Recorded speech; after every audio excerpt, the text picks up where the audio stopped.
Trigger warning. Tänane episood käsitleb teemasi nagu enesevigastus ja suitsiid inimestele, kes tunnevad end olevat mõjutatavas seisundis, meeleseisundis või nõrganärvilisena, palume episoodi mitte kuulata või suhtuda kuulamisse ettevaatlikkusega. Ühine diagnoos, ehk võta rahulikult, sa ei ole ainus. Ja, tere jälle kõikidele patsientidele, kes meid kuulavad. Oleme siin kokku tulnud, et arutada elu, ilu ja valu ausalt ja ilma filtrita. Täna natuke rohkem valu. Ja palju vähem filtrit. Ja siis alustuseks kohe ette ära, täname Kaifi meie katuse eest ja nudisti, et oma joogiga meid kostitate. Aitäh, nudist! Nii, täna oleme siin siis Katrinaga kahekesi, nagu näha, ilmselgelt. Ja seda lihtsal põhjusel, et selle episoodi temaatika on väga toores ja meie kahe jaoks päris personaalne ja isiklik. Et miks me otsustasime selle teema ette võtta, on sellepärast, et esiteks väga palju vastukaja eelmisele 2 osale tuli sellist, mis oli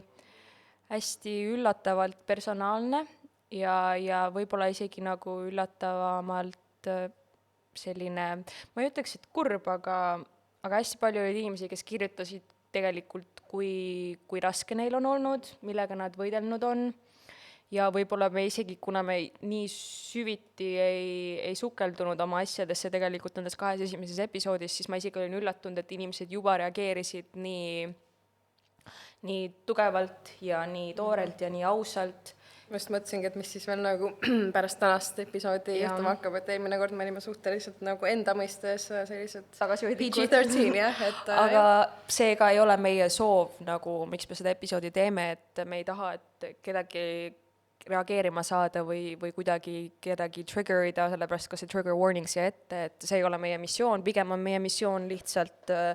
jällegi pakkuda inimestele seda turvalist keskkonda, kus ennast avada, kus rääkida ja võib-olla kuna me ennast eelmistes episoodides veidi avasime, siis tundsid ka teised inimesed, et ennast nad saavad avada ja et nad saavad rääkida oma asjadest ja et see neid julgustas või tekitas nendes seda tunnet, et nad ei ole üksi ja et on okei ja peabki rääkima, siis üritame me seda ka tänase episoodiga saavutada. Ja kindlasti jällegi mainin ette ära, et me ei ole professionaalid, ilmselgelt me oleme sama kehvad kõiges selles kui iga teine inimene. Aga hetkel on, mis me saame maailmale pakkuda, on meie enda lugu ja me oleme ise kutsunud inimesi üles olema ausad ja rohkem rääkima, nii et oleks silmakirjalik mitte seda ise teha, nii et siin me oleme. Et see, ja miks me kohe ka selle sukeldumise niimoodi siis ette võtsime juba 3. episoodis, meil tegelikult oli varem plaan seda teha, aga mitte nii kiirelt, sest et me tahtsime oodata ja näha, mis progress sellel podcastil on, mis on vastukaja, mis üldse kuidas see meie enda jaoks kujuneb välja ja mis emotsioonid meid seoses sellega valdavad. Aga kuna tuligi vastukaja juba selline ja ma tundsin suhteliselt tugevalt sellist, mitte kutsumust, aga tungivat emotsiooni rääkida sellest asjast kiirelt juba sellepärast, et ma arvan, et see on praegu hea aeg selleks. Arvestades seda, mis maailmas toimub ja üldse, mis meeleseisund enamus inimesi valdab. Ja samas, nagu me ennem Katrinaga rääkisime omavahel, kui me seda teemat veidi arutasime, et selle salgamine, no mitte salgamine, aga nendest asjadest mitte rääkimine on teinud aastate jooksul kõvasti rohkem kahju kui kasu. Ilmselgelt ei ole seega lihtne nendest asjadest rääkida ja ma ei tea, mis saab edasi, kui me nendest asjadest oleme rääkinud ja mis see vastukaja saab olema või kuidas inimesed reageerivad või mida nad mõtlema hakkavad, aga kuna see on meie enda tõde ja see on meie enda lugu, siis ma arvan, et see jagamine on igati okei ja sellest peab rääkima, sellepärast, et kui sa sellest ei räägi, siis see asi salaja kasvab ja võib sind kuskil pimedas nurgas üksikul momendil lihtsalt ära süüa. Kõige kiirem viis neid asju toita ongi ja neid endale hoida. Võtame selle võimu ära. Võtame selle võimu talt ära, just. Ja et mina siis omalt poolt vabandan ette ära kõikide oma lähedaste ees. Ma ei vabanda sellepärast, et me sellest teemast räägime, vaid sellepärast, et ma neist asjadest võib-olla neile rääkinud ei ole ja enamus kuulevad ilmselt siit seda kõike esimest korda.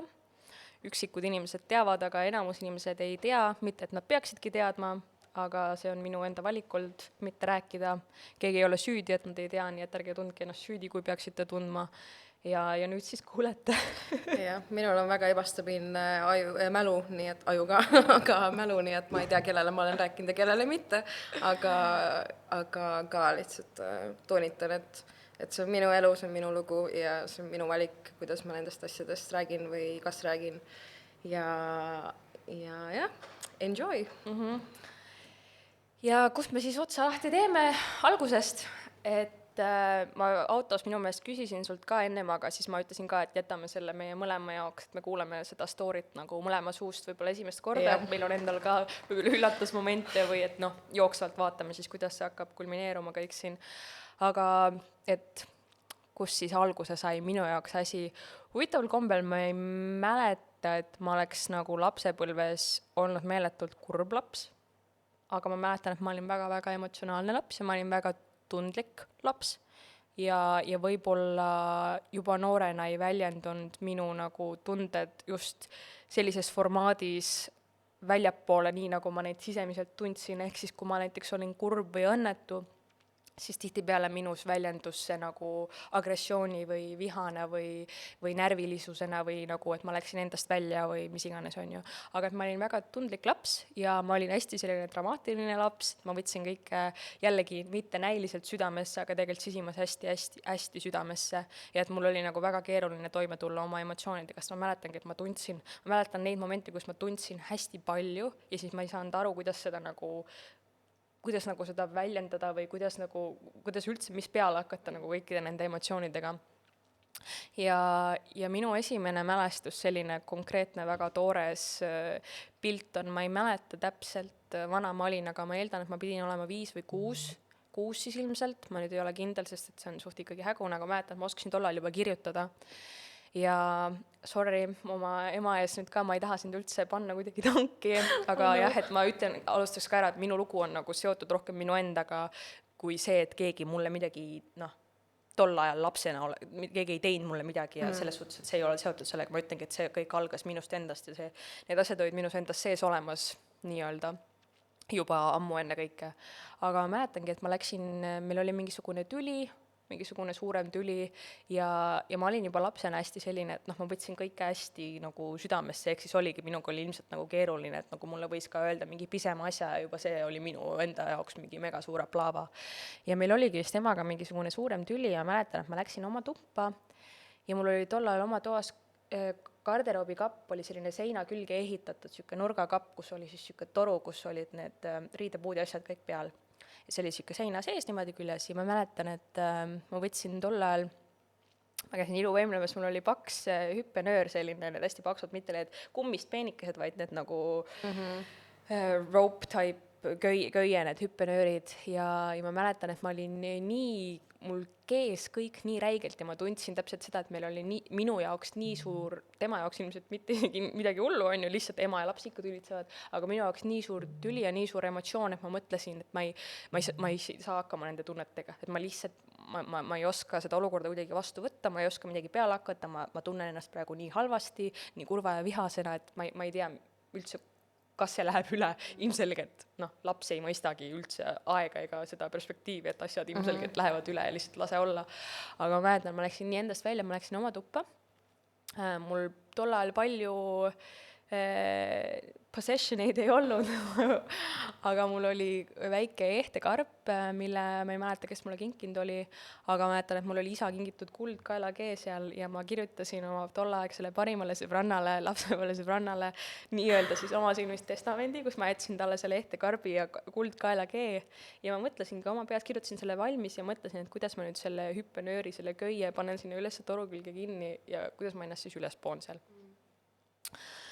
Kas sa olid näinud nagu siis mingi telek või kus sa teadsid, et ma kindlasti, ei ilmselgelt ma arvan, et ma olin väga, tol ajal juba filme ja asju kindlasti telekas näinud igas, et see kontseptsioon oli minu jaoks selge, ma sain aru, mida see tähendas ja ma sain aru, mis ma tegema pean, on ju. Ja ma mäletangi, et minu jaoks see oli nagu selle asemel, et oma emotsioonidega tol hetkel tegeleda, minu jaoks ainuke võimalus oli lihtsalt see nagu nii-öelda enda peas lihtsalt ära lõpetada, et see lõppeks kõik ära, et ma lihtsalt tahtsin, et need tunded, mida ma tundsin ja need emotsioonid, mida ma tundsin, et need lõppeksid ära ja ma ei osanud mingit muud viisi sellele või mingit muud nagu lahendust, minu jaoks oligi exit lihtsalt. Ja ma ei mäletagi, mis siis edasi sai, ilmselgelt ma hakkama ei saanud ja ilmselgelt mul, jällegi nagu ma ütlen, ma olen hästi selline inimene, kes võib hästi kergelt keema minna ja mul läheb sama kergelt, läheb mul üle ka tegelikult. Et seal oligi see ilmselt koht, kus mängiski rolli palju minu nagu iseloom ka, et ma lähen hästi kergesti põlema, aga sama kergesti lähevad mul tegelikult ka asjad ära. Ja jah, siis ma ei mäletagi, ma kirjutasin ilmselt sellest nii-öelda testamendi valmis kirjutamise hetkes, ma nagu rahustasin ennast mingil moel maha, ma kirjutasin selle nagu välja ja siis jõudis mulle nagu reaalsus kohale ja ma sain aru ilmselgelt mingil moel, et nagu okei, et see ei ole nagu realistlik, mida ma praegu teen või endale ette kujutan, et see on lihtsalt nagu mingi asi ja et selle käigus ma olin ilmselt juba ennast nagu maha rahustanud. Aga jah, see on minu nagu esimene selline mälestus ja miks ma alati nagu mõtlen selle peale tagasi on ka, sest et see juhtus minuga enne kui mul olid olnud mingid traumad või mingid nagu tõsisemad asjad, mida ma nüüd hilisemas elus oskan analüüsida, et mis võib-olla mida tekitas või miks ma sorti käitun või tunnen või miks mul mingid asjad on, aga see oli enne kõike seda. Ja huvitav on see ka, et mu ema ka mulle nüüd hilisemas eas öelnud, et ma ei mäleta, kes talle seda ütles, kas see oli mu vanaema või see oli tema keegi sõbrannadest või keegi, kes mind lapsepõlvest tundis juba, et ütles ka, et ütles alati, et minul siis nagu tuleb silma peal hoida, et ma olen nagu, et midagi on nagu, aga midagi on valesti, et nagu, et seal on, et näha, et nagu, et need emotsioonid on nii nagu toored ja tugevad ja et seal nagu midagi on nagu seal keerleb võib-olla natukene teistmoodi ja seda on nüüd siis nagu ema mulle hilisemas eas rääkinudki, et ehk siis ma ei tea, kas tema tol hetkel sellest üldse nii aru sai, aga nüüd ma olengi aru hakanud saama, et ilmselt oli juba midagi nagu väga varakult, mingid asjad nihkes natukene, mida siis minu elu hilisemas eas lihtsalt minu kogemused ja minu elutee nii-öelda süvendas. Aga jah, see oli minu nagu esimene mälestus ja selline esimene kogemus, if you will siis. Et ma ei tea, mis on sinu kõige varasem enesetapp. Sorry, seda on nii tobe öelda, aga jah. Et praegu mul tuli esimest korda tegelikult sinu jutu ajal meelde see, kui ma mingi algkooli ajal, kuna ma olin just näinud seda Shining filmi natuke aega enne seda, ja siis oli mingi hästi tobe ma ei tea, ma sain teada, et ma ei meeldi oma crushile, mingi siuke mõttetu asi nagu. Ja siis ma mäletan, et ma istusin enda tagahoovi lumehange ja nagu lihtsalt istusin seal lumehanges talvel ja nagu mõtlesin, et ma äkki oleks nagu võimalik, et ma külmun surnud. Ja siis ma lihtsalt istusin seal, ma arvan, mingi pool tundi nagu ja siis ma nagu sain aru, et see on nii aeglane protsess ja ma ei jaksa seda ära olla, läksin nagu tuppa. Aga et see ei olnud nagu vist ikkagi siuke päris mingi... Aga see on, me teeme küll vaata selle üle nalja, aga tegelikult selles mõttes see on nagu, mingil moel see on nagu, ongi naljakas rääkida sellest, aga et see on selles mõttes tõsine teema, et vaata, on inimesed, kelle jaoks elu sees nad ei jõua ei lapsena, ei täiskasvanuna, ei vanemana kunagi sinna punkti, kus nad mõtleksid üldse, et see on lahendus ühelegi nende probleemile. Aga ilmselt see, et kui sa juba noorena, samas on kindlasti neid inimesi, kes on lapsena väga dramaatilised on ja lihtsalt tobedaid mõtteid mõtlevad on ju, aga et kui sul on need soodumused minna sinna kohta juba väga varakult alates, siis see on ilmselt mingisugune probleem või mingisugune asi, millele tasuks tähelepanu pöörata, millega peaks nagu tegelema. Mul on homme terapeudi aeg, see on huvitav, ma pole seda peale kunagi mõelnud, sellest ma siis räägin homme. Jah, aga ei, selles mõttes on küll, ma tunnen nagu, et see ei ole kunagi olnud minu jaoks nagu mingi wild concept, et nagu mina eeldasin, et iga inimene ikkagi mingi hetkelus on nagu kaalunud seda või mõelnud sellele, kas või siis, kui sa tead, et sa mõtled sellest lihtsalt nagu kuskil fantaasia piiril, aga jah, see, et kui nagu lõpuks ma nendest asjadest rääkima hakkasin, siis ma sain aru, et see ei ole nii, et nagu iga inimene ikkagi elama elu selle mõttega, et nagu see on üks variantidest. Nojah, nii, aga ma mõtlen, minu jaoks edasi kulmineerus asi vist, siis paar aastat oli rahu majas. Said kooli minna? Periood, sain kooli minna, sain elu elada. Väga huvitav oli see ka, et tegelikult ma lapsena olin üsna tegelikult mingi hetk päris vastik laps ka, nagu ma mäletan seda, et ma olin, aga ma arvan, et sealt see tuleneski, minu see vastikust tulenes sellest, et mul olid endal mingid täiesti mingid lahendamata probleemid ja emotsioonid ja ma ei osanud nendega toime tulla ja ma elasin neid siis nii-öelda väljapoole välja. Ehk siis jällegi, et nagu lapsena ma olin siis elanud enda peal välja oma negatiivsed emotsioonid ja siis mingi hetk, kui ma läksin nagu kooli, hakkasin sotsiaalelu elama, siis ma hakkasin elama oma negatiivsed emotsioone nagu väljapoole välja, ehk siis ma mäletan, et ma ikka nagu, ma olin koolis ikka kiusasin oma klassikaaslased, no samas kõik kiusasid kõiki tol ajal, aga et ma olin üsna nagu ebameeldiv ja vastik laps. Vabandan ka kõikide oma tolleaegsete klassikaaslaste ees, ma loodan, et teil on kõik hästi. Aga jah, et ma elasin nagu hästi palju seda oma negatiivsust välja teiste inimeste peal. Ja võib-olla ma tundsin mingil määral, et lapsena minu peal elati välja mingit negatiivsust ja siis sealt ma õppisin selle, et mina hakkasin omakorda siis oma asju välja elama nagu välja teiste inimeste ja inimeste olukordade peal, mis siis nagu tegelikult ei olnud üldse seotud sellega, kuidas ma ennast tundsin. Aga kui ma siis 11 olin, ma ei hakanud pikka lugu tegema sellest, aga lühikokkuvõtlikult ilmselt see on suur osa mu story'st ja sellest ma nagu rääkima pean. Kui ma 11 olin, siis suri mu isa ära. Ja ma isegi ei tea, kuidas seda nagu kokkuvõtlikult mingi inimestele seletada, kes sellega üldse kursis ei ole, seda nagu on nii, ma ei tea, imelik, aga ma siis üritan seda nagu niimoodi edasi kanda, nagu võib-olla üldsus teda tituleerinud on või mis iganes, et nagu kutsuti teda nii-öelda, ma ei tea, kas ta oli või ei olnud, see selleks, et aga see on seotud sellega, miks ja mis juhtus, et nii-öelda mu isa oli siis quote on quote allilma liider, täiesti mingi tobe fraas ja mingi asi, mida ma siiani väga ei mõista, aga see selleks.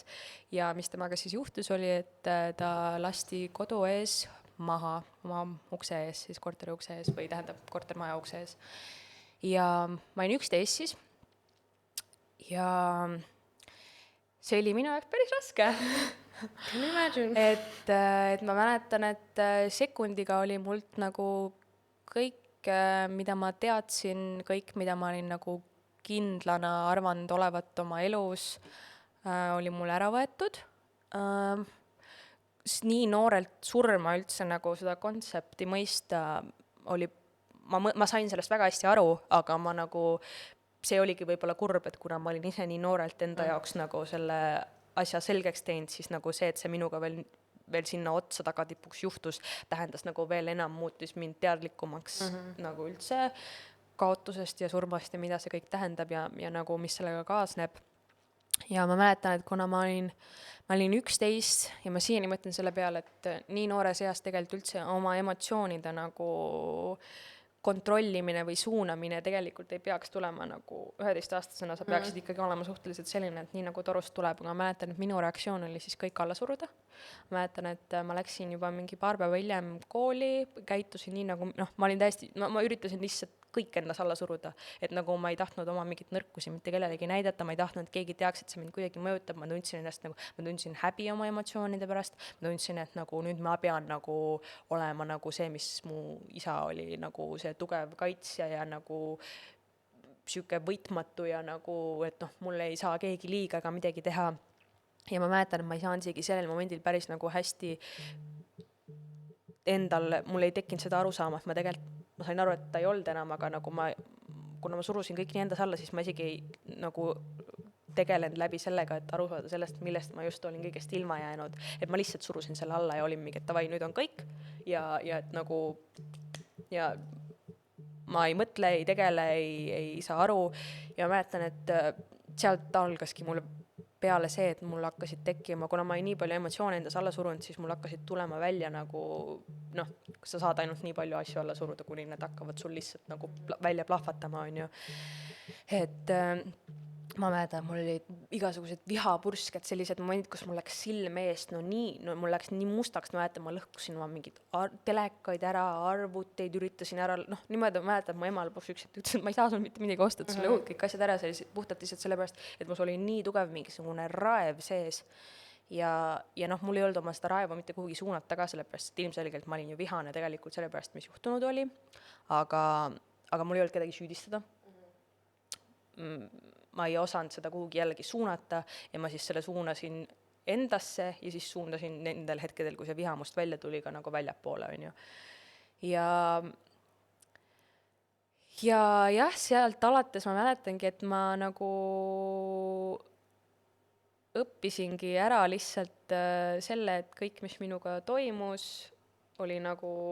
sissepoole, et nagu kõik need rasked emotsioonid ja nagu kurbus ja sellised asjad, ma isegi ei osanud nutta pikalt nagu. Meil oli nagu mingi läbiv nali alati, et ma ei nuta nagu. Mis on tegelikult päris haiglane. Mõtled, kui palju sa tegelikult endast pead alla suruma, et sa, ma ei tea, 11, 12, 13, 14 aastasena ei nuta, kui sinuga selline asi on juhtunud. Aga ma mäletasin, et ma mõtlesin ka oma peas, et ma ei tohi ennast nagu haletseda ja nagu, et ma ei tohi ennast nii tunda. Muidugi oli mul hästi palju süütunnet sellepärast ka, et nagu kui see asi temaga juhtus on ja siis igal pool ka netikommentaatorid ja igal pool kommentaariumites üldse inimesed nagu kas või tuttavad lähikondlased, minu tolleaegsed sõbrad, kes ka tegelikult väga matsu ei jaganud, kes võisid, lapsed tol ajal üldse võisid õelad olla, on ju, ka nagu mida räägiti, mida ta on teinud või et ta umbes oli ära teeninud selle, mis temaga juhtus ja nii edasi. Ma mäletan, et mul oligi nagu see mingisugune süütunne ka, et ma ei tohi ennast halvasti tunda selle üle, mis taga juhtus, sellepärast et nagu ta oli ära teeninud selle või et nagu, et mida mina ennast nagu haletsen, kui et see pidigi nii juhtuma. Nagu võtta teda lihtsalt oma isana. Jah, et ma ei suutnud nagu, ma üritasin neid kahte eraldada, aga see oli nagu keeruline mu jaoks. Samas mingil moel ma nagu hästi ülistasin teda, ta oli minu jaoks nagu, ja siiani mingil määral on nagu mingis täielikus jumala staatuses ja loomulikult ta oli mu isa, on ju, et ta oli minu jaoks see nagu number 1 ja see kaitsja ja see keegi nagu, keda ma ilmselt siiamaani nagu inimestes üldse otsin, et ma saaksin uuesti kogeda seda, mida ma nagu tundsin tol ajal väikse tüdrukuna oma nagu isaga. Aga jah, et see oli siis, see tekitas siis omajagu probleeme minu pubeka aastateks, mis lõpuks kulmineerusid selliselt, et kui ma olin 16, siis täpselt mäletan, et mul on 19. detsember sünnipäev, 5. detsember oli siis 4 päeva enne mu 17. sünnipäeva, üritasin ma ennast ära tappa. Ja ma mäletan, et see oli minu jaoks nii mis see kõlab nüüd nii haiglaselt, aga mul oli nagu väga kindel läbimõeldud plaan. Ma käisin tollal psühholoogi juures. Temast mul väga palju kasu ei olnud, mitte tema enda süül, aga sellepärast, et ma ei käinud psühholoogi juures tegelikult selle mõttega, et ma arvasin, et ma oleks abi saanud. Ma olin veendunud, et ma ei saa abi ja et minu elutee nagu on üürike ja et ma ei parandagi seda mitte midagi endas ja ma nii kiivalt kaitsesin ka seda isa asja, et ma ei osanud sellest nagu rääkida inimestega või ma ei osanud jagada seda kellelegi, sellepärast et keegi ei olnud sellist asja, vähemalt minu enda nagu ümbruskonnas ei olnud keegi seda kogenud, keegi ei saanud sellest aru. Ma mäletan, kui ma nagu nooremana, kui need asjad juhtusid, kui ma rääkisin oma trennikaaslastele või klassikaaslastele, siis kõik nagu mitte, et nad ei uskunud mind, sest see oli juhtunud, aga nagu kõik suhtusid sellesse, nagu ma mäletan, et üks mu trennikaaslane ütles ka, et su elu on nagu mingi seebiooper. Ja mul oligi raske sellest rääkida, sest ma tundsin, et iga kord, kui ma sellest räägin, siis inimesed ei mõista mind ja et ongi, et mõeldakse, et jälle ta teeb mingit draamat ja jälle ta puhub üle ja umbes ajab asja nii suureks ja et ühesõnaga jah, siis ma seal psühholoogi juures ka ei rääkinud nendest asjadest absoluutselt, ajasin mingit üldist mulli, rääkisin umbes oma ärevusest ja tegin seda testi, millest ma eelmise osaga rääkisin ja nii edasi, aga sealt ütleski, et sealt selgus ilmselgelt, et mul depressioon on, sest see oli nagu suhteliselt ilmselge, on ju, aga et me nagu väga ei tegelenud minu päris probleemidega, sest et ma ise ei avandanud piisavalt, et nagu tegeleda nendega. Nii, ja siis oli mul tol ajal oli üks lastearst, keda ma mõtlen tast siiani vahel, sest et ta oli kõige toredam ja armsam inimene, ilmselt tänu temale olen ma ka nagu suures osas siin praegu, aga et ma mäletan, et ma läksin suht kindla sihiga, ma teadsin juba, mida ma teen, ma teadsin, mis mu plaan on, ma teadsin, kuidas ma nagu how to go about it ja kuidas teda nagu, see kõlab halvasti ja kuidas teda nii-öelda manipuleerida, et ma sain kätte siis retsepti antidepressantideks. Ja issand, see võib-olla tõesti kõlab kõik nii õudselt, aga minu jaoks on see lihtsalt nagu mingi story praegu. Ja siis ma läksin sama õhtu koju, sõin kõik need rohud, peaaegu kõik, midagi vist natukene jäi alles, peaaegu kõik need rohud sisse ja jäin oma toas diivanile telekat vaatama ja ootama lihtsalt. Ja ma mäletan, et seekord tegid ka testamendi ju? Ei, seekord ma testamenti ei teinud. Seekord ma olin suhteliselt,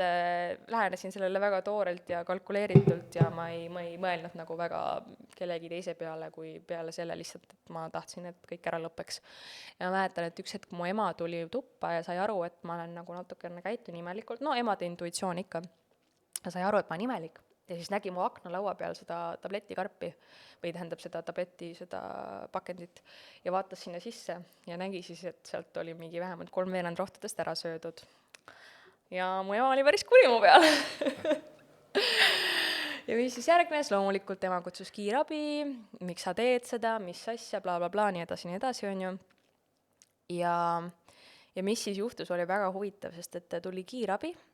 ja minu meelest, kas seal oli äkki 3 naissoost õde, 2 või 3, ma ei mäleta nüüd kõike täpselt, ja 1 meessoost siis, või noh, mis kiirabibrigaad, õde, ma ei tea, kuidas neid nimetatakse. Ja siis see mees seisab mul seal toas ja ma näen, et ta vaatab mind imelikult ja vaatab mu ema imelikult ja vaatab mind imelikult ja vaatab ema imelikult ja lõpuks ütleb ema nime, et nad tundsid üksteist ära ja siis ema tundis tema ära. Ja siis see mees vaatab mind ja ütleb, et kas sa oled Kalevi tütar? Ja ma mõtlesin, fuck. Ja tuligi välja, et see oli mu isa kunagine tuttav, kes siis oli tööl ja sattus siis sellel ajal täpselt siis sinna minu tuppa, kui juhtus selline asi. Ja ma mäletan, et kui tal see nagu plaks ära käis, siis ma sain selle mehe käest ka sõimata, sellepärast, et ta ütles, et kui isa kuuleks, näeks, teaks, praegu ta ütleski, et tegelikult isa ju kuskil kuuleb, näeb ja teab, aga et kui isa praegu siin oleks,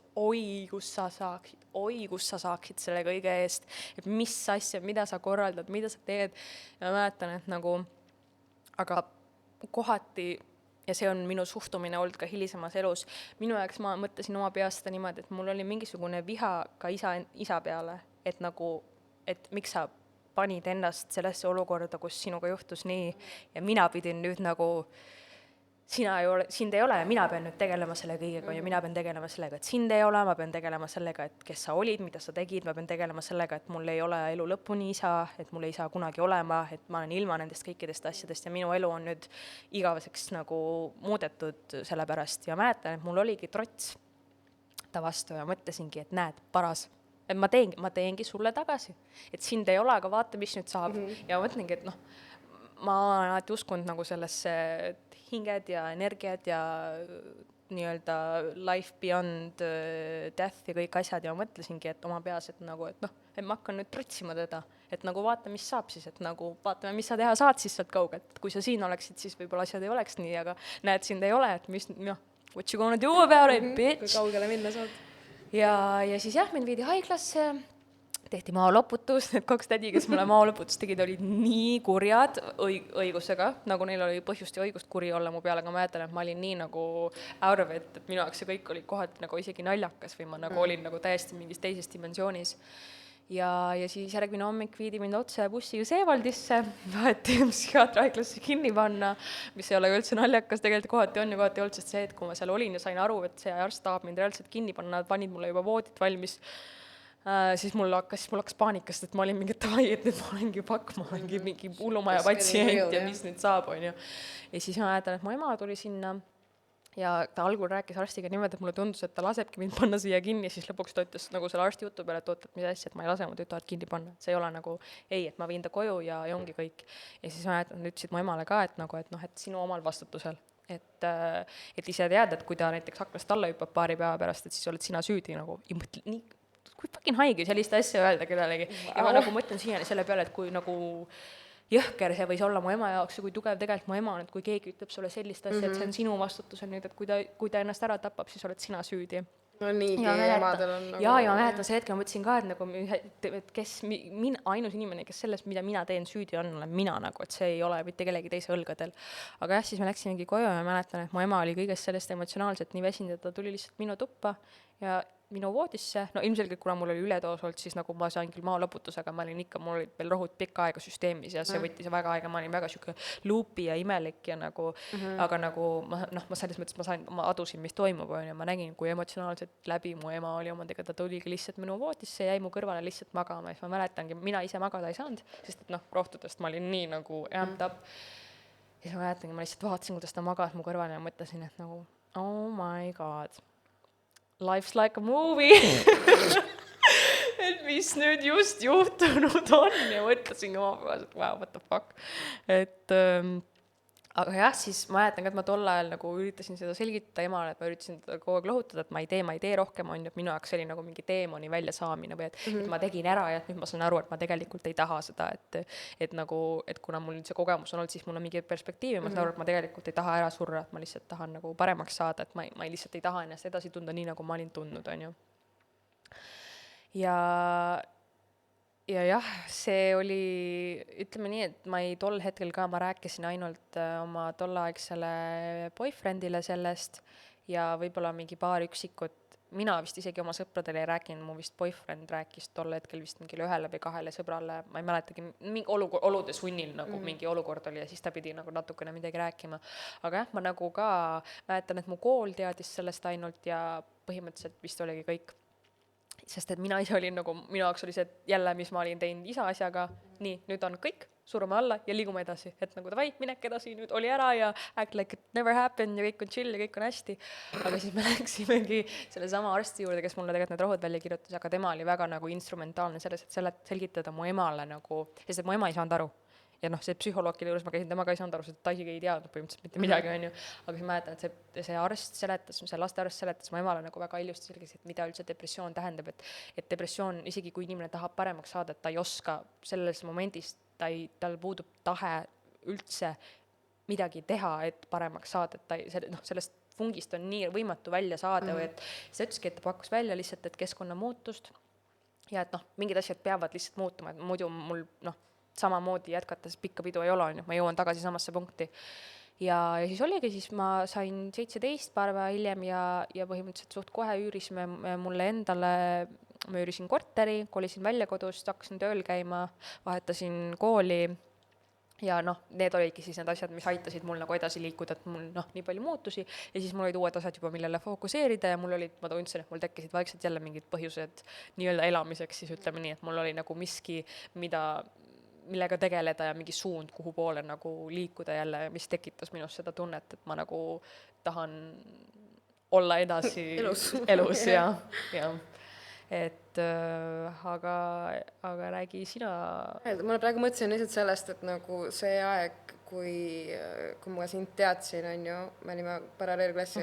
siis ma mäletan lihtsalt, et nagu kui ma nägin sind kooli peal, siis nagu ma mõtlesin, et sa oled mingi toughim inimene maailmas, lihtsalt ma täiega kartsin sind, sest nagu see oli lihtsalt nagu nii nagu see nii lahe või siuke tough, et ma lihtsalt nagu see tundus nii ulme mu jaoks, sest et ma ei tea, see oligi siuke aeg võib-olla, kus nagu siuke emotsionaalne olemine oli veits imelik või nagu ma iseendas nagu hästi pelgasin seda osa. Jah, ja mina hästi, ma projekteerisingi väljapoole niimoodi, et ma mäletan, et ma ei lubanud endal isegi tegelikult tunda mingeid asju, mäletan näiteks, kui mul mingi südamevalu või midagi oli, siis ma nagu pidin kõigile tegema seda nägu, et mul on kõik fine. Ma ei suutnud isegi oma sõpradele öelda, et mul valus või paha on ja nii ma läbi elu liikusin, ma näitasin kõigile kogu hullu bravaadot, et ma olen nii kõva eitja, et mul ei ole midagi ja nagu kõik on nii fine ja sellega tegelikult ma endale kõige rohkem liiga tegingi, et ma elasin tegelikult mingi täieliku double life ja vale elu ja ma isegi ei teadnud, ma ei saanudki aru tegelikult, kes ma olen, sest et ma olin endale nii tugeva kuvandi loonud sellest, kes ma arvasin, ma pean olema, ehk siis ma ei saanud emotsionaalselt kasvada nagu selleks, kes ma tegelikult olin, sest et ma sundisin endale kogu aeg mingit muud vormi peale ja et mu emotsioonid ja mu tunded ei olnud kunagi need, mida ma päriselt loomulikult tundsin, vaid need olid need versioonid minu emotsioonidest, mida ma arvasin, et ma pean tundma või kuidas ma pean tundma või kuidas ma pean käituma või kuidas ma pean lähenema asjadele nagu. Jah, minu lugu hakkas ka kuskil põhikooli lõpust ja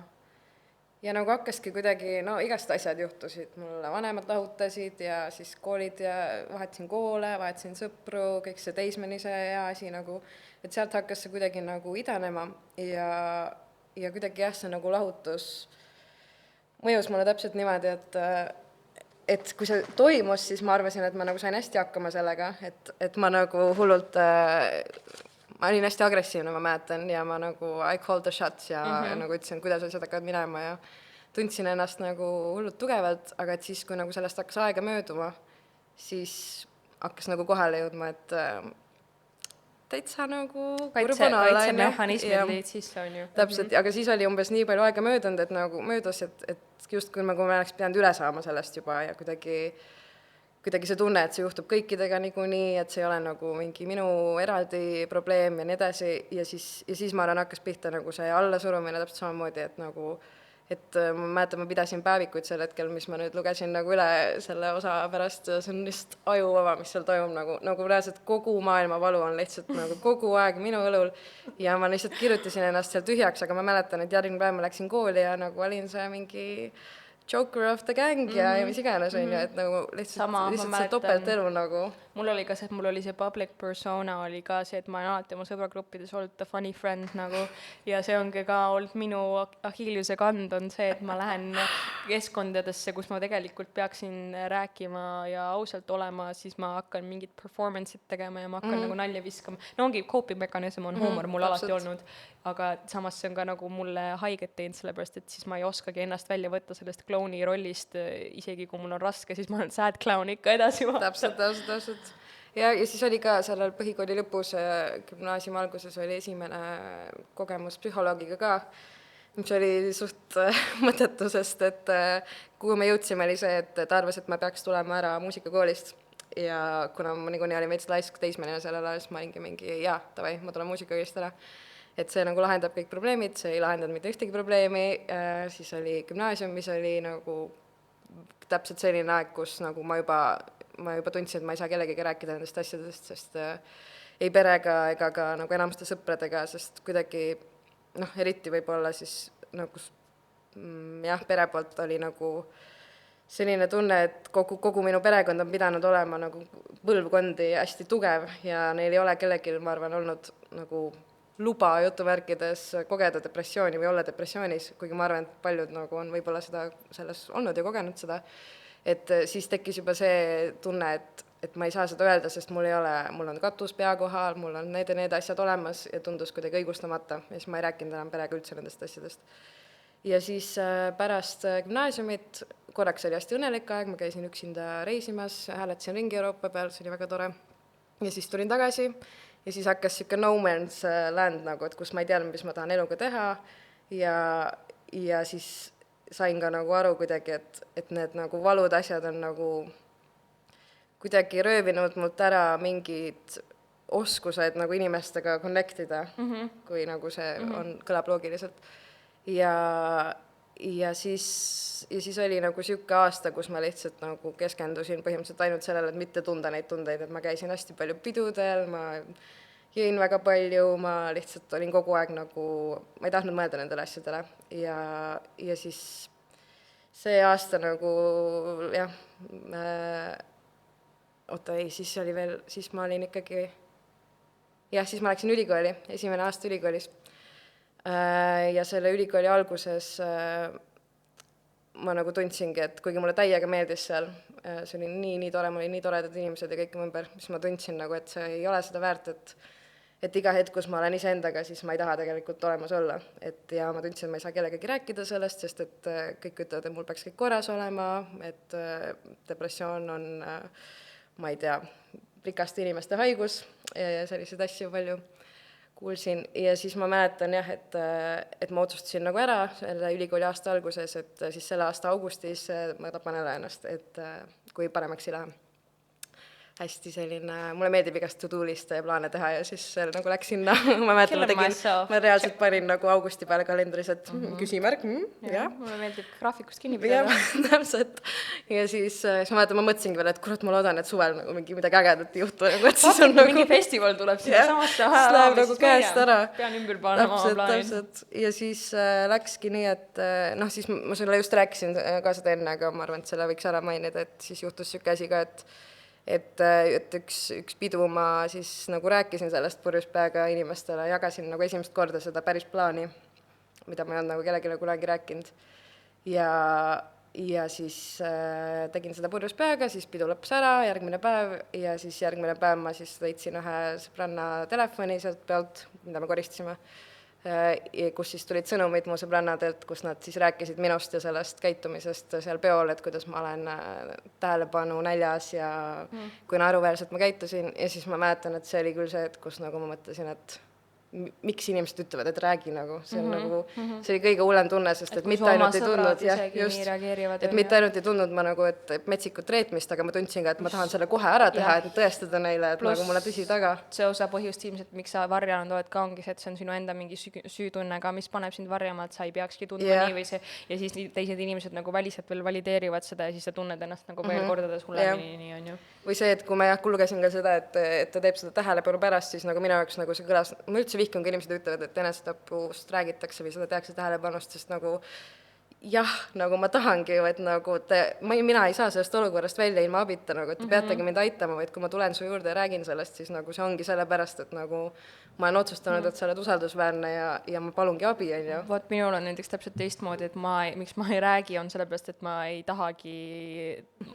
ma olen väga pikalt olnud selles mentaliteedis, kus ma ei tahagi abi, sellepärast, et ma ei tahagi, sest et abi tähendab seda, et ma ei taha ennast ära tappa. Jep, ei, seda ma tunnen ka, jah. Ja siis oligi nii, et minu meelest natuke aega hiljem mul läks nagu elu veits kuidagi paremaks või et ma mäletan, et ma nagu et augustis siis ühe sõnaga ei teinud. Ma nagu unustasin, sinna ma olin. Ühe sõnaga ma unustasin nagu ära kinda selle... Aga see on ka, sest et life happens ka ja võib ollagi hetki, kus sa lähed. Jah, mul läks nagu koolis läks hästi, mul läks hästi kiireks ja siis tuli suvi ja vaat see suvi oli selline, kus nagu see kooli ei olnud, mul oli jälle nagu vaba aeg mõelda neid mõtteid ja see on nagu eraldi podcast, mis kõik see suvi nagu, mis ma tegin ja mis mul peast läbi käis ja siis see lõpp oligi, ma mäletan seda õhtut nagu, et kuidas ma olin mingil peol vanalinnas sõpradega, täiega tore pidu oli ja siis me läksime lahku sealt peolt ja ma kõndisin nagu sinna, kus ma siis ööbisin sel hetkel ja läbi vanalinna ma lihtsalt nagu tundsin seda rahu nagu, et ja kui sa tead, et ma tean seda tunnet nii hästi, see ongi võib-olla üks põhjuseid ka, miks ma ise nii palju olen oma elus sinna selle hetkeni jõudnud, on sellepärast, et kui see hetk kätte jõuab, et sa tunned, et sa oled langetanud selle otsuse, esiteks tunned, et sa võtad et sa võtad nagu, et power on sinu käes, sa võtad võimu enda kätte ja et kui see nüüd juhtub, siis kõik sinu kannatused, kõik see on läbi. Sa ei pea enam mõtlema, mis saab edasi, kuhu sa lähed, mis sa ette võtad, mille kõigega sa pead võitlema või mille kõige vastu sa pead olema, vaid sa lihtsalt, see on siuke... Täpselt, jah, oligi see tunne ja siis... Ma olin nagu muidugi vist mingi purjus natukene veel või midagi, sest ma ei saanud nagu täiesti kaine olla, kuigi ma ei mäleta, et ma oleks mingi ringi, mingi roomad või midagi, aga ilmselgelt tulin pealt ikkagi. Ja siis ma läksin siis sinna kohta, kus ma ööbisin ja siin nagu mu kodu ega midagi, aga lihtsalt selleks hetkeks oli siuke peatuspaik ja läksin siis vannituppa ja lihtsalt võtsin seal chileti ja hakkasin siis tõmbama enda käsi. Issa ma nii loodan, et mu ema ei kuula seda. Ja see on ka jällegi trigger warning, et see on üsna... Aga ma suht kiiresti nagu, mul läks pilt tasku endal ja ma kohe nagu ärkasin üles uuesti, see on siuke mingi pikk minastamine, aga sellest piisas, see ei täpselt siuke paus nagu, et sa oled mingi...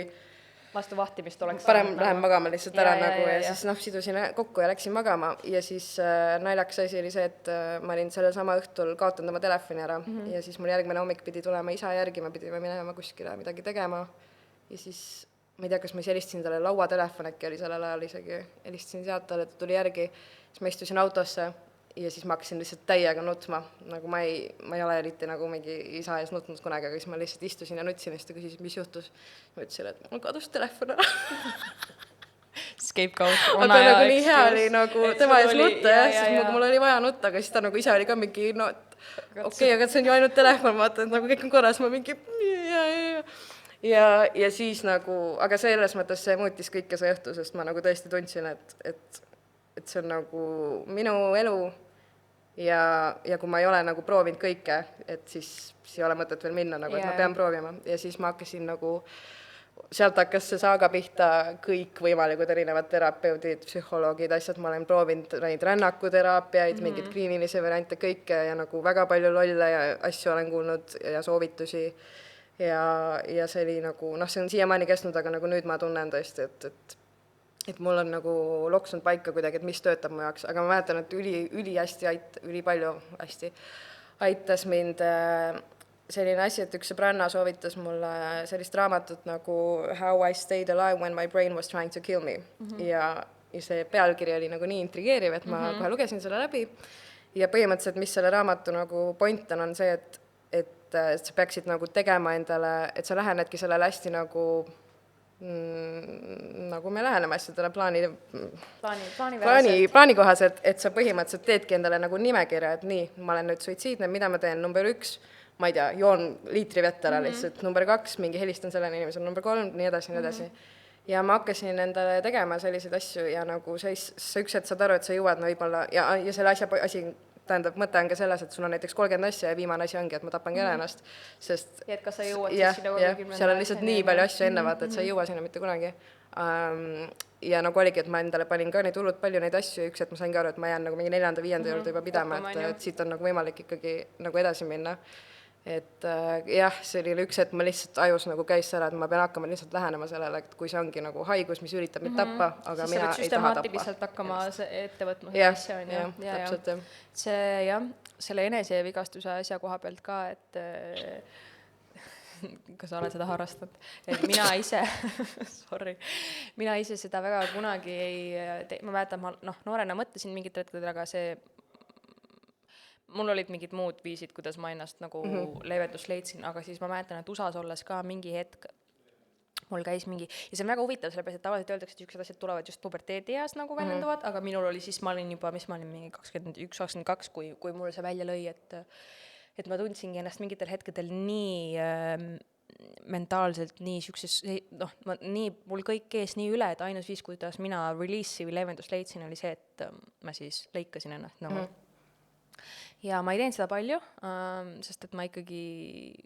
see on küllaltki ebameeldiv ebameeldiv tegevus. To put it mildly, aga ja üldiselt ma juba üritasin ka vältida neid olukordi, kus ma ennast nii hakkasin tundma, aga neid olukordi oli mõningaid ja siis ma sain ka aru, et okei, et see on mingisugune enese saboteerimine ja et nagu, et ma nagu tahtsin iseennast nagu karistada mingil moel, sest et ma nagu olin vihane enda peale või vihkasin mingit osa endas, mis tundis nii või käitus nii või oli selline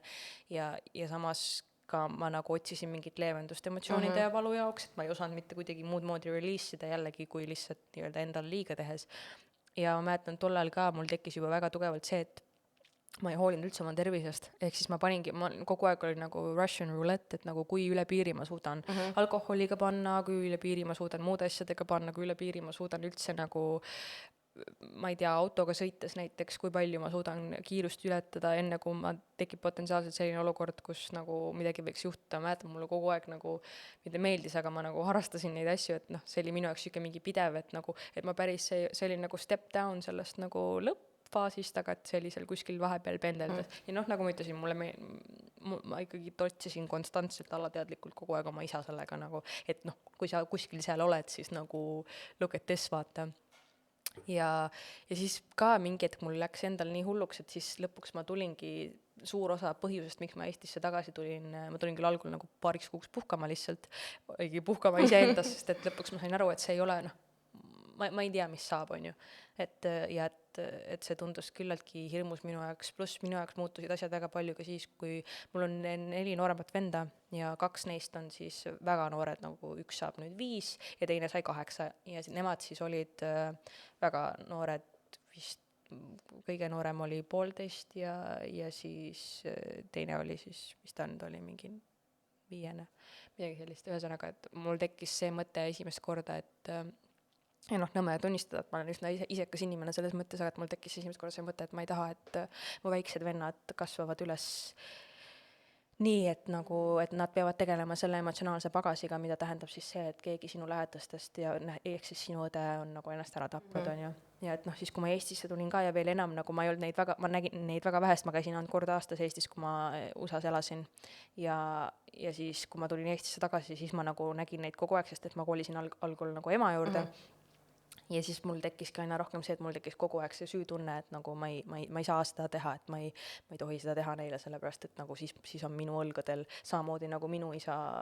pani selle minu õlgadele, siis mina ei saa seda panna oma venda õlgadele, on ju. Sorry, mu 2 vanemat venda, või tähendab, mul on 4 nooremat venda, aga 2 neist on vanemad, sorry nende ees, et teie minus neid emotsioone, ei ma teen nalja, et tegelikult see on lihtsalt, see on keerulisem. See aasta nagu pärast mu katset siis minu vanem vend siis andis teada, et ta saab lapse. Ja ma mäletan, et see oli ka selline asi, et kuidas ta ütles mulle, siis mul nagu kohe lihtsalt nagu kõik muutus mu jaoks, et nagu sellest hetkest saates ma nagu mäletan, et ma mõtlesingi, et ma olen nii uudishimulik, milline see inimene nagu tuleb ja et ma tahan nii väga näha. Ma tahan näha neid kasvama, ma tahan olla seal olemas, et ma hakkasin mõtlema nii paljudest asjadest, millest ma ilma ka jään, kui mind ei ole nagu. Et tuli küll nagu mingi täiesti teine elu mõte. Et see muutis ja aga jah, nüüd nii, sellest ajast saab möödas on siis kuskil 3 aastat. Ma hästi palju analüüsinud ka, et miks mul need mõtted nagu ilmselgelt, nagu ma rääkisin inimese episoodis ka, et minu jaoks on depressioon, ma arvan, asi, millega ma jään veel pikalt võitlema, ma ei tea, kas elu lõpuni ma ei tahaks nii morbiidne ka olla, aga mingi siis kahtlane sisetunne mul ütleb, et see on veel väga pikk teekond ja võib-olla ka eluaegne teekond, aga et ongi nagu ma ütlesin, et kui sa oled juba korra oma elus sinna tumedasse kohta läinud, siis see soodumus sinna tumedamasse kohta minna tihtipeale, kui sul emotsioonid üle käivad, on üsna nagu tõenäoline ja nagu suurem, sinna on lihtsam seda rada leida, sellepärast, et sa oled seda teed pidi juba kõndinud, on ju. Ja minu jaoks on ka see, et eks mida ma ei olegi nagu enda jaoks kunagi saanud lahti võib-olla täielikult harutada või millega ma ei ole nagu mille osas ma ei ole tervenenud, ongi ilmselt see isa asi, et ma nagu, mul ei jää olema elu sees ühtegi hetke oma elus, kus ma ei mõtle sellele, et teda ei ole, et millest ma nagu, milline mu elu võib-olla oleks, kui ta oleks olnud, ma ei tea, võib-olla ma oleks veel rohkem fucked up, kui ta siiamaani elus oleks, aga et see minu jaoks alati see küsimus on ju ja ma tunnen, et mult nagu rööviti mingil määral mu lapsepõlv, ja et mult rööviti nagu mingid võimalused tervislikuks vaimseks maailmaks ja ongi, et samamoodi ka see küsimus on, et me siiamaani ei tea, kes seda tegi. Ma tunnen, et see on ka nagu mingi küsimärk, mis jääb must nagu igavesti olema. Mingil määral ma tunnen ka vahel süüd, et ma ei ole suutnud ise, ma ei tea küll, kuidas ma peaks selle välja selgitama, on ju. Aga et ma ei ole suutnud ise nagu leida, sest et ma olen alati mõelnud sellele, et kui olukord oleks vastupidine, et mida kõike tema oleks teinud nagu. Ja siis ma tunnen kohati endast süüd ka sellepärast, et ma ei ole nagu suutnud midagi kuidagi, ma ei tea, võidule saada seda õiglust või, ja sealt tuli ka minu viha tegelikult teiste inimeste vastu, et ma tundsin sellel hetkel, et teised inimesed teinud midagi, et ma tundsin nii palju, neid erinevaid emotsioone oli nii palju ja nagu ma olin nii vihan iseenda peale, siiani olin teiste inimeste peale, siiani olen, et ma nagu tundsin, et keegi ei teinud midagi, et ma olin nii nagu abitu ja ma tunnen ennast siiani nagu nii abituna. Mul partner ka on öelnud mitu korda seda, et kui kunagi kirjutati hästi palju artikleid sellest isa teemast ja et iga kord, kui ta nägi mind, kui uus artikkel välja tuli, et ta ütles, et ta nägi, kuidas nagu täiskasvanud naisest saab sekundiga nagu see väike 11-aastane tüdruk, kes on lihtsalt nagu nii jõuetu ja nii nagu ängistuses ja nagu väike laps, kes lihtsalt ei saagi, ma ei suuda mitte midagi teha, on ju, ja see on ka tekitanud minus tänapäeva ajal nii palju viha on, et ma vihkan seda tunnet, kui ma pean tagasi minema sellesse punkti, kus ma tundsin ennast täiesti abituna, sest see on üks asi, mida ma üle kõige vihkan on, kui ma tunnen ennast abituna, sest sellepärast mulle ei meeldigi nagu ka teistele inimestele toetada väga, sest et ma tahan ise alati hakkama saada ja et nagu need asjad on minu jaoks nagu, mida ma kannan edasi oma elus ja millega on nagu raske rahu teha võib-olla või mingit lahendust leida neile, sest et ega tegelikult ilmselt neil ei olegi mingit lahendust, ma pean lihtsalt iseenda jaoks nagu aktsepteerima ja nagu leidma mingi viisi, kuidas siis nende asjadega eksisteerida ilma, et ma tahaksin neid nagu aktiivselt muuta, sest tegelikkuses ma neid ju muuta ei saa, et ma ei saa teda tagasi tuua, on ju, ja ma ei saa nagu olemata jätta seda, mis oli ja samas ma ei saa ka vastutust võtta lapsena oma lapsevanema eest, et tema valikud olid tema valikud, on ju, ja mina lihtsalt sattusin siia keerisesse sisse kogemata, on ju, ja et see on lihtsalt minu elutee, aga et hästi palju ma ei ole sellest kunagi ka avalikult väga rääkinud ega üldse inimestele rääkinud, aga et miks mul see tätoveering ka siin on, ma olin 17, kui ma tegin selle, et siin on revolver ja süda ja et minu jaoks see sümboliseerib ka, et ma tunnen, et nagu kui ta siis nii-öelda maha lasti, et siis see kõlab nüüd nii kringlilt ja imalalt, on ju, aga et ma olen tundnud nagu, et keegi nagu lasi mulle siia nagu augu sisse ja et seda auku ei saagi kunagi täita või parandada, et see auk lihtsalt on. ja et ma nagu pean õppima sellega elama, on ju. Aga noh, ongi, sealt tuleneb ka jällegi see, et miks ma arvan, et mul jäävad veel pikaks ajaks need momendid, sest et noh, need mõtted, kõik need asjad ma pean väga palju ilmselt tööd tegema selleks, et ma suudaksin nendega elada nii, et neid asju mõeldes ma ei jõuaks nagu nende emotsioonideni, kus ma olen nagu varasemalt jõudnud, et igasugused sundmõtted ja asjad, et mul näiteks siiani on isegi see isa trotsimise asi, mida ma räägin nagu nii-öelda ohtliku eluviisiga, et kas või näiteks autoga sõites, kui ma üksi autoga sõidan, mul tekivad mingid sundmõtted või viisid, kuidas ma kujutan endale ette, kuidas ma kas sõidan vastu seina või sõidan kraavi või sõidan tee pealt välja või noh, sellised asjad ja nagu need on nii, nagu ma taban ennast neid mõtlemas ja ma nagu enam-vähem saan sellelt mõttesabalt kinni, aga kui su nagu aju on programmeeritud juba mingil määral nagu easy way out, tema jaoks on sinna kohta jõuda, siis see lihtsalt tuleb ja see tuleb ka hetkedel, kus ükskõik, mis mu elus juhtub, see ei pea olema isegi seotud mitte selle isa asjaga, vaid nagu mingid muud emotsioonid, noh, mingid tülid või lahkuminekud või asjad, see on minu viis cope'ida on mitte cope'ida mingil määral ja lihtsalt nagu minnagi otsida see kõige lähem exit ja siis sealt välja joosta, on ju. Aga noh, ma olen nüüd ka nagu üritanud enda jaoks seda niimoodi lahti mõtestada, et ma olen teadlik nendest asjadest, see on mingi teadlik töö, mida ma pean konstantselt tegema, see on mingi aju programmeerimine, positiivne suunamine, mida ma pean tegema ja lihtsalt õppima mitte minema sinna kohta, et need on need minu mingid teemonid ka ja see võib-olla ka mingi üksildustunne, mida ma tunnen tihti, sest et ma ei tea palju inimesi, kellel oleks, mitte, et ma ei ole ilmselgelt ainus inimene, kellega see juhtunud on, kindlasti mitte, aga minu lähikondlaste seas ma ei tunne kedagi, kellega ma saaks otseselt rääkida nendest asjadest, sest et keegi ei saagi ja ma ei tahakski, et nad saaksid samastuda selle asjaga, sest et ma ei sooviks seda nagu ka oma kõige suuremale vaenlasele. Ja see on ka samas jällegi põhjus, miks mul vahel inimestega sidemeid on raske luua, sellepärast et ma kohati mingi osa minust on tihtipeale kade näiteks inimeste suhtes, kellel on isad või normaalne pereelu või üldse normaalne lapsepõlv, et ma olen õnnelik nende üle, aga mul on raske seda nagu vaadata näiteks ka, kui ma mõtlen sellele, et kui kellelgi on näiteks pulmad ja nende isa viib nad altari ette ära ja kui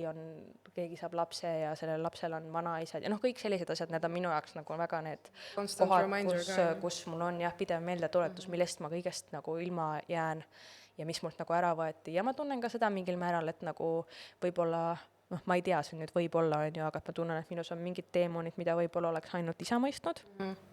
Ma ei tea, kas oleks, sest et ma olin laps, kui ta ära suri, ja ma tegelikult, olgem ausad, teda inimesena tegelikult ilmselt väga hästi ei teadnudki, ma teadsin teda kui oma isa ja mingit osa temast, aga et ma olen alati, ongi, et need on need küsimärgid, millele ma ei saa mitte kunagi vastust, sest et ma ju ilmselgelt ta ei saa mulle vastata. Ma käin ja küsin talt tihti, aga ta ei vasta mulle. That bitch. Dad, come on. Et jah, aga eks ma üritan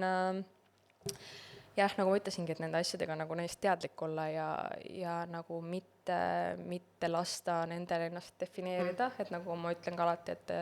et nagu see, mis sinuga juhtunud on, ei pea defineerima seda, kes sa oled või kelleks sa nagu saad, kuigi it definitely tries ja see jookseb väga palju ka sisse minu nagu tänapäeva suhetesse. Ma tean, et kas või selle enesetapu asjaga, et mul partner on öelnud, et kuidas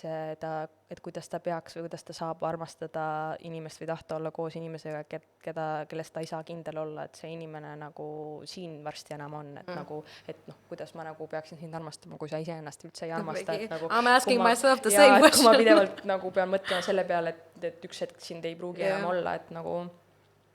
et kuidas sellega toime tulla ja ausalt, et mul polegi vastuseid, mul ei ole vastuseid nendele asjadele. Ja mina olen sellega tundnud seda, et nagu kui minu perel ilmselgelt tekkisid väga arusaadav nagu väga palju küsimusi, kui ma neile esimest korda rääkisin sellest ja meeleheidet ja nagu see oli väga kurb, aga siis ma mäletan, et selles hetkes nagu ma nagu vaatasin neid ja ma mõtlesin, et nagu te ei saa minust neid küsimusi tulla küsima, et nagu mina saan tulla teile nagu rääkima sellest, aga mina ei saa teile vastata ja ma ei saa teile tuge pakkuda. Nagu, et ma saan aru, et see on raske, ma ei kujuta ette, nagu ma loodan, et ma elus ei koge seda, mis minu ema pidi tundma, kui ma talle seda ütlesin, aga samas nagu mul oligi see tunne, et nagu ma tegelen sellega praegu ja kõige suurem nagu asi, mis ma saan teha, on teile sellest rääkida, aga ma ei saa teile toeks olla. Et ma ei saa teid nagu lohutada, et mis iganes, mul ei ole ruumi selle jaoks nagu. See capacity on, sul ei ole selleks, on ju täiesti täisib, ja noh, sama minu nendega, miks ma ei oskagi, ma olen rääkinud põhimõtteliselt ainult ühele oma praeguse aja sõbrannadele, sest et noh, me elasime koos ja tema nägi nagu väga vahetult väga paljusid asju ja üllatavalt tema reaktsioon oli, ta on nii lahe inimene lihtsalt, sest et ta reaktsioon oli selline, nagu ma oleksin talle rääkinud just, et ma käisin eile poes ja ostsin Metsamõõra jogurtit sealt nagu, ta oli nagu, ta kuulas ja ta oli nagu täiesti niimoodi ja siiani nüüd mul on vähemalt see üks inimene, kellega ma mingil määral tunnen, et ma saan temaga rääkida, sest et ma näen, et tema reaktsioon, see, kuidas ta minusse suhtub ja see perception minust ei muutu, sest see on ka minu kõige suurem hirm on olnud see, et nagu et inimesed hakkavad mind vaatama kui see inimene või et mis nad mõtlevad must või mis nad räägivad, mitte otseselt seda, aga ma ei taha, et mind nagu aktiivselt koheldakse kui sest jällegi, et ma ei taha, et see mind nagu defineeriks, olgugi, et see on mängib väga suurt rolli mu elus on ja mis toimunud on ja see on siiamaani ka osa minu loomusest ja olemusest, aga et noh, see ei ole nagu näha, ma olen suutnud olla terve selle aja kõikidele inimestele selline inimene, kelle loomuse osast ei olnud see story, mida ma täna siin rääkisin, ehk siis ma arvan, et ma ikkagi olen ka palju rohkemat muud kui lihtsalt see mingi kurb sad story, mida ma siin täna jutustanud olen, aga noh, see ei ole nagu lihtne, sest et ma ei tea ise, kui see oleks üks minu lähedastest inimestest, kuidas ma seda inimest nagu vaataksin või kuidas ma käituksin, võib-olla ilmselt suudaksin nagu rakendada neid teadmisi, mis mul enda puhul on ka selle teise inimese jaoks, aga jällegi ongi, et kuna minu üldsuses lähedases grupis ei ole nagu väga selliseid asju, siis ma ei tea, kui hästi need inimesed selle infoga nagu toime tulevad või oskavad tulla üldse. Jah. Mul tuli meelde see ka, et nagu kui mul see action toimus, siis pärast seda ma läksin oma parimale sõbrale Londonis 3 nädalaks külla ja siis mul ei olnud eriti energiat ega midagi, ma lihtsalt olin seal tema toas nagu põhimõtteliselt, käisime mingi väljas ka enamusest, ma olin lihtsalt nii väsinud, et ma nagu puhkasin. Ja siis ma kirjutasin oma sellel ajal nagu kõikidele kõige lähedastamatele sõpradele nagu väga ühe sama dokumendi saatsin neile kõigile meiliga lihtsalt nagu. Mulle meeldis, et I gathered you all here today, et teile kõigile teada, the service announcement. See mul olemas kindlasti ka Outboxis, ma peaks üles otsima, see on mega dramaatiline kindlasti. Aga kus ma kirjutasingi, et seda kirjutan teile ühe imeliku kirja, see on see, mis juhtus, miks ma teile teada annan, on need ja need põhjused ja mingi lihtsalt ma tahan teile rääkida, nüüd on see räägitud. Wow, mina couldn't ever be me, ma teen podcasti ja räägin kõikidele, nagu ma räägin kõigile, aga samas ei räägi, sest ma istun nagu sina, mina ja Kaarel seisab seal taga. Hetkel meil on veel otsustada, et me ei pane seda üles kavata. Ja lihtsalt on teha seda nii, et sa ei vaata inimestele silma. Aga mul ei selles mõttes ma ei pidanudki õnneks vaatama ja siis oligi see, et ma saatsin ära ja siis ma ei julgenud vist mingi nädal aega oma mailboxi avada, sest ma kartsin neid vastuseid. Aga samas ma nagu tundsingi seda kuidagi koorma jagamist kuidagi, et ei saa vähemalt öelda, et ma ei proovinud või ei rääkinud või et ma nagu tegin selle ikkagi ära, et keegi teinegi teab ja see ka, et kui sa räägid nagu mingite inimestega, kellel on see sama kogemus olnud, minu meelest see on nagu nii kuidagi affirming või et sa saad aru, et okei, et meil kõigil on need asjad, erinevad põhjused, mis meid viivad sinna, aga et see on nagu, see ei ole, et see on ikkagi sul midagi muud kui, täpselt, et see on nagu paljud inimesed kogevad seda. See ei ole see, lihtsalt sina friik oled, et sul midagi nagu kolossaalselt valesti on. Ilmselt on ka, aga nagu, et you're not alone. See ka, kui me ka rääkisime sellest, siis tegelikult ühtepidi väga nagu raske tuline teema, aga teistpidi me suutsime suhtuda sellesse kuidagi nii kerglevalt ja nagu mitte nii emotsionaalselt raskelt, et sa peaks nagu väljuma sellest vestlusest pisarates, vaid nagu sa oledki lihtsalt räägid seda nagu nii nagu oli ja see on nagu mingi story time lihtsalt. Aga see on aktiivselt toimuv story. That time I tried to kill myself. Good times. Et jah. Ja minul praegu viimane lähiaja history oligi, ma olen nüüd üle 1,5 aasta praktiliselt, mingi 1,5 aastat olen antidepressante võtnud, mitte neid kuritarvitades, vaid võtnud nii, nagu neid peaks võtma.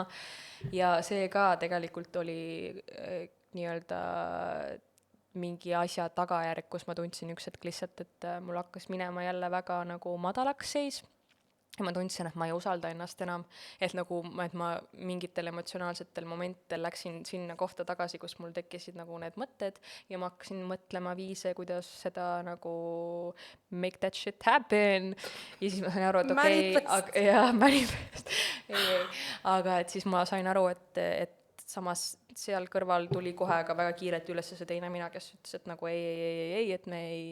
this is not it, me ei taha, me mõlemad ei taha seda ja siis ma käisingi oma perearsti juures, kes ka väga kiirelt jällegi ma mäletan, mul on mingi teema selle, et ma lähen arsti juurde abi saama ja siis istun maha ja ütlen, et mul on kõik korras ja ma mäletan, et mu perearst vaatas mulle otsa ja küsis, et noh, et kuidas sul, ma läksingi, ma ütlesin talle, et ma tahan rohte, nagu antidepressante ja siis ta küsis mult, et nagu, et noh, seleta siis miks, et mis toimub ja ma ütlesin tallegi põhimõtteliselt, et mul on kõik ma ei tea, kõik on väga hästi. Ja ta istus seal tooli peal ja vaatas mind nagu, et mulle meeldib see maitse. Kas siin on nagu mingi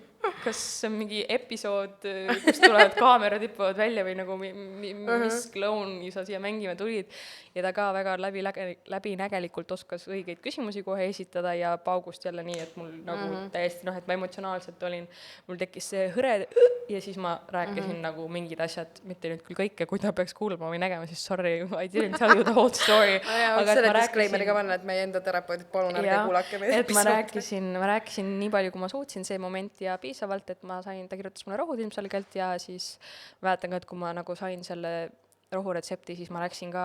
tulin arsti juurest ära ja helistasin emale ja ma ei suutnud ka jällegi nagu väga rääkida, ma nagu tundsin, et mul hakkas nagu täiesti üle keema, jälle mul tuli see nagu see must pilv pea kohale ja siis ma läksin ema juurde ja ka ma läksin algul teise tuppa, panin ukse kinni, hakkasin nutma räigelt, full breakdown ja siis tuli ka ema ja oli jälle mingi out of nowhere, mingi mis toimub, vaata ja siis kõik lihtsalt unload isin ja jällegi ma olin nii pikalt seda hoidnud nagu enda teada, ma ei julgenud ega tahtnud rääkida ja siis ka üllatavalt mu ema ka, kes on nagu God bless her heart, nagu täielik sõdalane sellise lapsega, ma ei kujuta ette, kui mul endal oleks siuke laps nagu mina, siis ma oleks ammu kokku pakkinud ja head aega öelnud, aga ka täiesti ta suhtus sellesse nii ratsionaalselt. Ta ei võtnud seda emotsiooniga, ta ei võtnud seda nagu isiklikult, ta võttis seda nii, nagu see olekski mingisugune nagu suhtus süstemaatiliselt nagu mingisugune, nagu kui sul on köha, siis sa võtad köhasiirupit või jood teed või mis iganes on ju, et seda terveks ravida. Ja ta suhtus ka sellesse nii, et mis me siis teeme, et nagu, et see lõpetamine ei ole option, et mis valikuvariandid meil on, mis me saame teha, mis sind aitaks, mis leia endale mingisugune põhjus, leia endale mingid asjad, õpi, et kui ta ütles ka, et noh, et nii kaua, kuni sa iseennast ei õpi armastama, siis see ju ei saa paremaks minna, et sa pead, ta ütles ka, et ma olen enda vastu hästi karm nagu ja et noh, nii kaua, kuni sa nagu ennast nii kohtled, siis see ei saagi ju paremaks minna, kui sa suhtud endasse konstantselt nii negatiivselt on ja et siis asi läheb kogu aeg hullemaks ja hullemaks ja hullemaks. Ja jah, ma nagu sellest saati ma ei saaks nüüd valetama hakata ja öelda, et mul neid mõtteid ei ole üldse olnud, kindlasti. Neid on veel ka nagu mitte kauges minevikus siin viimasel ajal olnud, aga õnneks on need olnud lihtsalt sellised emotsioonid ja mitte nagu emotsioon pluss action, et ma tunnen, et ma olen vähemalt selles punktis, kus ma nagu suudan võtta vastutust iseenda eest, et ma olen otsustanud ära, et see ei ole see, mida ma tegelikult tahan ja et ma sellest tulenevalt ka tegelikult mingitel emotsioonide ülepaisetes ei hakka nagu ette võtma mingeid asju, mis tegelikult ei ole see, mida normaalolekuus mina tahan. Ja et noh, see rääkimise asi ka, miks ma olen nagu otsustanud sellest avalikult rääkida, on see, et lihtsalt võtta iseennast ka avalikult vastutusele, et kui ma ütlen valjult välja need asjad, siis see tähendab seda, et ma olen esiteks aus iseenda suhtes ja teiste suhtes ja et see eeldab ka siis seda, et kui sa räägid, siis sa tahad paraneda ja ma olen nagu ära otsustanud selle, et ma nagu tahan paraneda niimoodi, et mitte nii, et ma paranen ja olen 2 aastat terve ja siis jõuan ikka samasse punkti tagasi, vaid noh, ma tahaks, et see oleks nagu päriselt, et mu lõpplahendus oleks happy ending, mitte kilkoll. Lihtsalt jah, ma olen nagu hästi õnnelik ja tänulik lihtsalt, et ma suutsin nagu nii kaua elus püsida, kuni mul olid kuni see break käis, et jah, et mul nüüd on piisavalt tööriistu lihtsalt tegeleda sellega, et varem nagu ei olnud neid tööriistu, siis tunduski, et on ainult üks lahendus, aga ja et sa oled nüüd on rohkem neid nii palju informeeritud nagu, jah. selle suhtes, kuidas ennast aidata võib-olla ja mis nagu, mida sa tegelikult ongi, et noh, sind on, mind on mitu, sind on mitu, et ja et need noh, mingid väiksed osad ei moodusta tervikut sinust, et need on lihtsalt mingid tahud. Ja nagu selle osaga ka praegu ma tahaks nagu kindlasti seda öelda, et see, kui sellest räägitakse, on väga hea märk, et samamoodi nagu sa just ütlesid, et võtta seda nagu haigust nagu iga teist ja ma saan aru, et see osa praegu oli väga traagiline ja meie pereliikmetele ilmselt kohutav,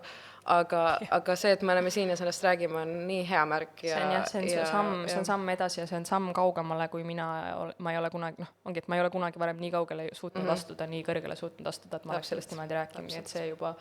on mingisugune näitaja ja tahaks, me paneme siia info sinna description box'i ja igale poole kaasa ka,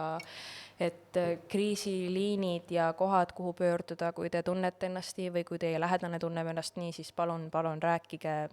võtke ühendust, ärge jääge üksi nende mõtetega. Kas või meie inboxid on alati avatud, räägime, kirjutage, kõik on selles suhtes, me oleme väga vastuvõtlikud ja kui on võimalik aidata, siis alati soovime, tahame aidata ja kindlasti ka teie ümber olevad inimesed, võtke see julgus kokku ja rääkige nendega ja suhelge ja ärge jääge üksi oma asjadega, sellepärast, et kui sa jääd üksi ja vaikusesse, siis see on see kõige valjem sinu enda jaoks, kus need asjad välja tulevad. Jep. Aga jah, tänan kuulamast episoodi, loodetavasti tuleb siit midagi positiivset, ma arvan, et meie enda jaoks oli see väga vabastav, ma lähen koju ilmselt ja vahin seina järgmised 5 tundi lihtsalt ja aitäh, et sa jagasid. Aitäh, et sa jagasid ja aitäh, Kaif, et andsid meile võimaluse, kus jagada ja aitäh jällegi Nudist, et andsid meile jooki, et meid toetate. Tundub, et see on selline keeruline ettevõtmine meil, aga me üritame seda teha õigesti. Ja ma ei suuda ikka uskuda, et see episood läheb ülesse. Jah. There it is, folks. Olge siis leebed meiega. Punkt, jah.